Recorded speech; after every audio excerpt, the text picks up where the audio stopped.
All right, so that's all we got around the league. Let's kick it over to our interview with Robert Behrens. Well, we're pleased to now be joined by Robert Behrens. He's the managing editor over at goodbullhunting.com. That's, of course, the Texas A&M SB Nation site. And you got to give him a follow, not only for your Texas A&M content, but your Texas trolling content over at RCB05 on Twitter. Robert, thanks for joining me. I really appreciate you. Absolutely, man. Glad to be here. Now, I got to ask you, before we get into the Aggies, the last game, they won in dominant fashion here against South Carolina. Did you get more pleasure from the big win over the Gamecocks or the saga of the pole assassin? I mean, which one brought a bigger smile to your face? I'm still going to have to say the win will always trump anything else. But as far as just like Twitter shenanigans, I think the pole assassin story was way more fun because that just keeps getting better and better. The South Carolina game, that was kind of over by halftime, and you just were able to move along and enjoy the rest of your evening. But yeah, this whole monkey biting scenario just gets more interesting by the day. Hey, that's Texas Longhorns for you right there. But no, seriously, what I really wanted to have you on, we could go on and on about all the monkeys and everything like that. But I got to ask you, because I keep every call that I'm on with, the SEC coaches teleconference, Jimbo's press conference, even seen it in Brian Harson's press conference. This is asked every single time, the fact that Auburn wins every time they're in College Station. So let me ask you, as a longtime follower of the A&M program, why is it that you think that Texas A&M has just fallen short each time they've played Auburn there in College Station? I mean, it's been a weird series no matter where it's been. Because, in fact, since A&M joined the SEC, Auburn's only won one time at Jordan-Hare back in 2018 in Jimbo's first year. So on both sides, you've had a lot of struggles as far as the home team holding up their end of the bargain. And I mean, you can't really point to one thing because there's been close games. There's been games that have been, blowouts on both sides of the ball. And I think it's kind of just one of those fluke happenings that I don't think there's any one reason you can point to and say that's why it's happening.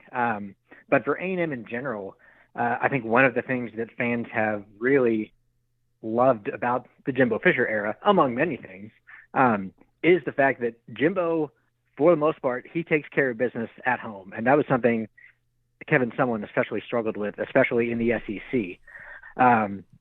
So Jimbo has had some huge wins at home. For the most part, he's taking care of business at home. He's obviously, he beat a 10-win Kentucky team at Kyle Field. He beat a 10-win top 10 LSU at Kyle Field in that 7 overtime game in 2018. Mm-hmm. Last season took down a top 5 Florida at home. Of course, just a few weeks ago, took down number 1 Alabama at Kyle Field. So I think people feel like that home field advantage that the 12th man theoretically should have always been providing feels like it's being reestablished. And so we're certainly hoping that continues and we can get that first win over Auburn at Kyle Field and get the monkey off of our next week.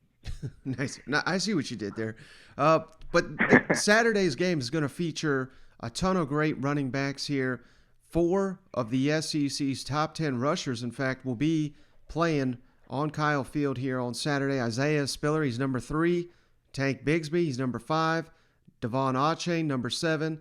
And Jarquez Hunter, number 8. So 2 for A&M, 2 for Auburn. Which team do you think will be more dominant and enforce their will more Saturday, just specifically on the ground game here? Man, it's tough to say because you look at these teams' stats, especially with what they've done against Power 5 competition, and it's darn near a dead heat. A&M, I think, may hold a slight advantage just if you're looking at the stats only. But like you said, I think both teams like to run the ball. Both teams have some really great running backs to hand the ball off to. And I think it will be whoever can establish the run is going to have a great chance to win the game. I lean toward A&M. Obviously partially because I'm a big A&M homer, but I also think that A&M's offensive line has really started to gel. We saw that was one of the big question marks early on for A&M. It's a big reason why they struggled in that first month of the season, including those losses against Arkansas and Mississippi State, because they couldn't protect the quarterback. They couldn't open up holes in the running game, and that all changed here just a few weeks ago. Not just because of the competition, because they also were able to do those things against Alabama. So I think A&M will be able to have success even against, what is a strong Auburn defense. And as good as that Auburn defense is, I think the A&M defense is even a little bit better. And so I think that A&M defense is going to be something that's going to be a huge difference maker if they can keep playing the way they've been playing the past few Saturdays.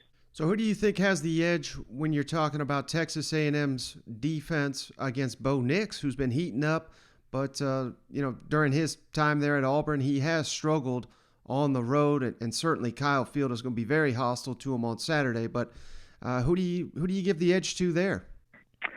Hey, you know what? If A&M defense can keep Bryce Young under control, I think they're going to be able to handle Bo Nix. Certainly he's a guy that he's given us some trouble in the past, just as he is a lot of different teams. But you kind of you get the good and the bad with Bo, and so you hope that maybe while he may escape the pocket, he may make some incredible plays. Maybe he'll hand you an easy turnover or two along the way.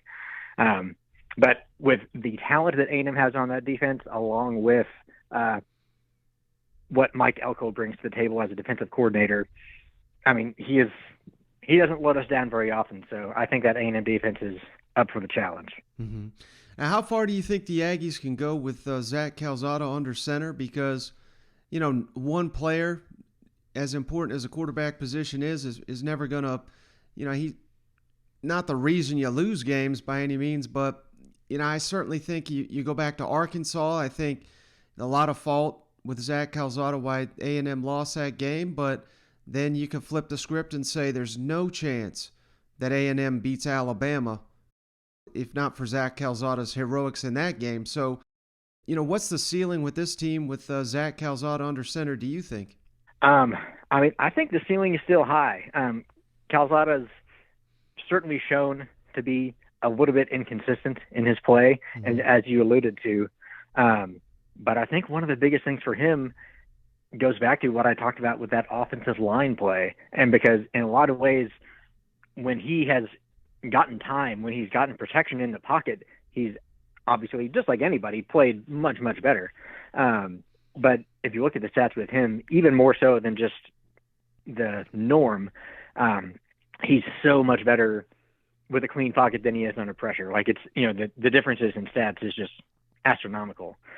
So I think as much as it's about Calzada, it's just as much about that offensive line where if they can protect him, then he can still play well.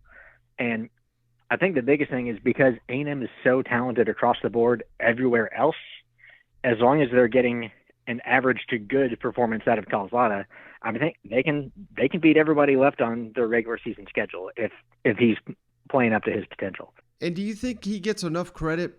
Because I don't think he does personally, for the fact that when Jimbo, from what I remember, it was relatively early during fall camp. I think it was about a week, maybe a week and a half in, he named Haynes King the starter. Does Calzada get enough credit for not hitting the transfer portal and leaving? Because, that's just the era we're in college football right now. And I mean, the Aggies, I hate to think about where they'd be if they didn't even have Calzada on the roster right now.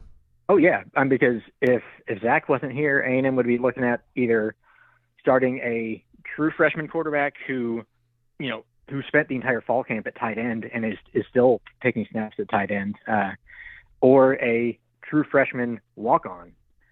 So A&M, as much as Calzada has struggled at times and has been up and down, and as much criticism as he took over, those several weeks where A&M really struggled, you're absolutely right. A&M would be just up a creek if he wasn't here. And I think that's a testament to him and that he did stick around. And I think we're all thanking our lucky stars that he did, because as much as the transfer portal is a reality, and and all about encouraging guys to go and somewhere where you can play, because you're only in college for so long. You only have so many years of playing football. So, don't just ride the bench out of loyalty. But this is a good example of that. Sometimes staying where you are is the best way to go, because you're only one play away from being the guy again. Now, is there any, I don't want to call it unease, because I think Jimbo Fisher has gone about this perfectly. He's saying all the right things, and I'm not questioning him at all. But is there any nervousness at all in College Station, given the fact that the LSU job is open? And because the way I view it, I think Jimbo could be a legend if he stays at A&M and he fulfills all the hope and promise and wins the SEC and hopefully a national championship. Whereas if he were to leave to go to LSU and win the national championship, I don't think he's getting any of those accolades, because it just seems like whoever they got down there, they're a pretty solid program. So what are your thoughts on that? I mean, I think you're absolutely right that at LSU, they are set up for success. There's a reason that each of their past 3 head coaches has won a national title, and that's because they've got the culture, they've got the recruiting, because they can just lock down the state of Louisiana. So, you can't argue that that's a place where he could go and he could probably win. That said, I think you're right that he has spent the past 4 years building this program in College Station to the point that it really is, I would say, on par with LSU as far as the potential and that short term, next 5 years of what they could do.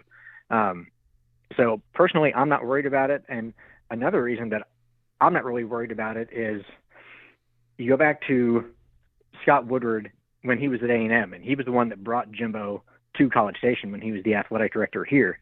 Mm-hmm. He was talking to Jimbo weeks and months before Kevin Sumlin ever got fired. He pretty much already had his deal in place with Jimbo, months before it got officially announced. So then you fast forward to now, you go into the year with Coach O, his seat already being a little bit warm, Scott Woodward being at LSU.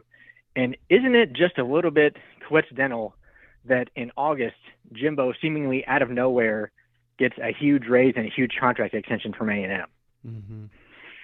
So I'm thinking that LSU reached out back in July, back in August, and Jimbo parlayed that into securing his future even more at A&M, and I think that door is closed.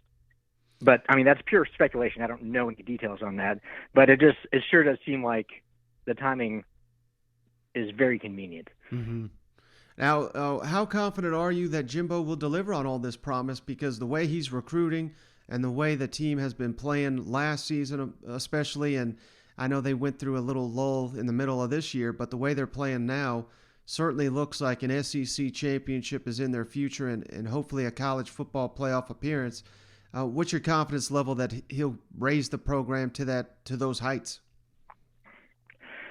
It's never a sure thing. It's really difficult to take a program that has not been a blue blood, that has not been a perennial contender, and raise them to that status.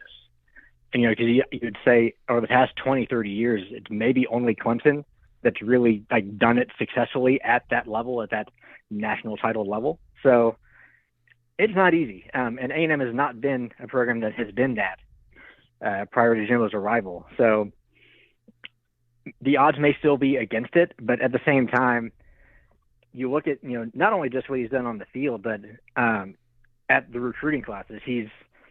The past 3 recruiting classes under Jimbo are the top 3 rated recruiting classes in A&M's history. So they have literally never recruited on the level that they are currently.